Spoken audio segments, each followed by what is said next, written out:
ভাই, আমরা সবাই মারা যাব, এই কথাটা কি আপনারা বিশ্বাস করেন? এই কথা যে বিশ্বাস করে যে পৃথিবীতে সে চিরস্থায়ী নয়, চিরদিন থাকতে আসে নাই, সে কি পৃথিবীতে উদ্ধত আচরণ করতে পারে? পাপ করলেও তো সে তওবা করে ফিরে আসবে, তাই নয় কি? এখন মানুষের চলাফেরা দেখলে কি মনে হয় যে মানুষ মারা যাবে কখনো? আমাদের সবার সামনে মৌত অপেক্ষা করছে।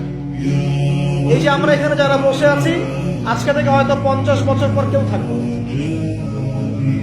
হতে পারে না? হতে পারে না? 50 বছর অনেক বেশি বলেছি আমি, দেখেন না সামনে কি হয়। 100 বছর পর এখন পৃথিবীতে যারা বেঁচে আছে, এখন 100 বছর পর এর কেউ বেঁচে থাকবে না। প্রত্যেক 100 বছরে জেনারেশন চেঞ্জ হয়ে যায়, জানেন? তো মানুষের চলাফেরা দেখলে মনে হয় মানুষ এখন মৃত্যুবরণ করবে না। মৌতের কোনো ফিকির নাই মানুষের। আল্লাহর সামনে দাঁড়াতে হবে, জবাব দিতে হবে, এই চিন্তা মানুষের মধ্যে নাই। সারাদিন দুনিয়া নিয়ে মানুষ ব্যস্ত হয়ে আছে। আল্লাহ পাক হেফাজত করুন আমাদেরকে।